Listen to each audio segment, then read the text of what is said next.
main problem in propositions world is that they normalize debt as the major solution to educational disparity or inequality. While university access is hard and challenging for many Indonesian students, particularly those from middle income to low income households, the solution should not be placing long-term financial burdens onto vulnerable young adults at the start of their independent life. In a country like Indonesia, where job markets are unstable, incomes are uneven, and economic mobility is unpredictable, the student loan system risks creating long-term dependency and financial instability rather than true empowerment. Therefore, this House opposes the adoption of student loan procedures in Indonesia. Now, moving on to how it will look like in our world. I have 3 points. First one is under our world, the government should prioritize extending targeted scholarships and direct tuition subsidies towards vulnerable students instead of creating large-scale debt systems. I have five points on how this will work and how this will work.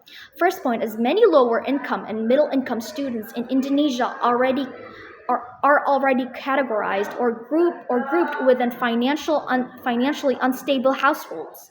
What does this mean? Means that their families often live paycheck to paycheck and are highly vulnerable to sudden economic disruptions such as illnesses, unemployment, or even inflation. Second point, even if repayment only begins after employment, students are still fully aware that they accruing debt during their time in college. Because their education now feels like a future obligation, they must someday repay rather than just an opportunity. This puts them under the psychological pressure. My third point, as a result, students become pressured to prioritize their financial security over their long-term goals or personal growth.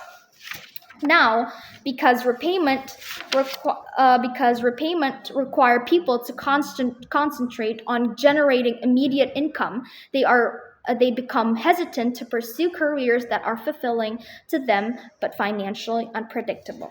My fourth point, scholarships, however, avoid this problem. With scholarships and/or subsidies, they are still financially assisted, but they are spared the worry of payback. This means educational assistance genuinely serve as empowerment. This matters a lot in Indonesia because even for university graduates, employment outcomes are uncertain in Indonesia. Many graduates still struggle with unstable wages, underemployment, or jobs unrelated with their university degrees. In such circumstances, mounting debt results in long-term vulnerability than guaranteed mobility. As a result, students are able to pursue higher education without having to plan their adult lives around repayment responsibilities that results in improved long-term financial stability, job flexibility, and psychologically secure. My second mechanism on how it will look like in our world is that the government should invest more in vocational education and alternative careers that do not solely depend on university degrees. I have many points explaining why. In today's society, university education is often treated as the primary or even the only way towards a stable job and therefore social mobility. This creates an unhealthy pressure for students to enter expensive university systems when alternative career pathways may actually suit their abilities, interests, or economic conditions more effectively. However, rather than being by investing more heavily in vocational education and alternative workforce training, the government creates employment opportunities that are affordable, practical, and more directly connected to immediate labor market needs. As a result, Fewer students feel forced to pursue expensive university degrees simply because society treats degrees as the only way to success. This is especially beneficial for lower to middle income students because they can pursue stable employment opportunities without risking future financial obligations through student debt systems. This results to students being able to access practical and affordable career opportunities without being once again pressured to enter expensive university systems, reducing long-term financial vulnerability while still improving employment and economic mobility. My last mechanism on how it will look like in our world, we also encourage the improvement of public university funding and affordability rather than placing financial burdens on students. I have 5 points explaining why. Firstly, because public education systems need funds, infrastructures, and structures, facilities, and institutional support. University education is expensive.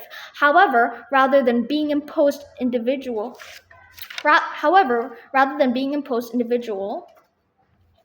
students through debt systems, the state should be primarily responsible for addressing these systematic duties. Under the propositions world, the government effectively solves educational inequality by making students personally responsible for financing access through future repayment requirements.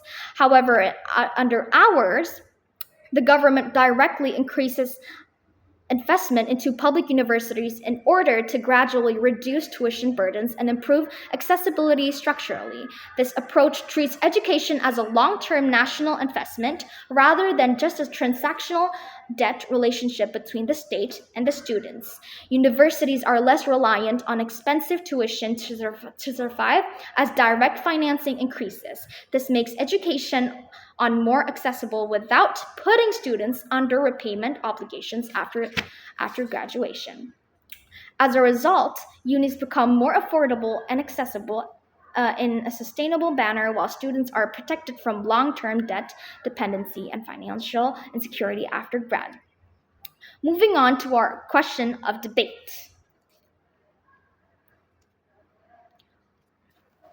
The question in this debate is not merely how to increase university participation, but whether the state is justified in expanding educational access through long-term debt obligations imposed on young adults. At its core, education should function as a tool for stability, empowerment, and opportunity rather than becoming a source of financial pressure at the beginning of adulthood. The urgent issue is that many Indonesian students come from financially unstable families and already face many struggles within their circle. Even if education is a social necessity that should be expanded through collective state responsibility rather than systems that pressure young adults into long-term debt. Even if proposition claims these loans are manageable, the normalization of debt as the price of opportunity remains morally problematic because it forces vulnerable individuals to gamble their future stability in exchange for access to education. Therefore, we believe that the state is far more justified in building sustainable educational accessibility without relying on debt mechanisms. We are very proud to oppose.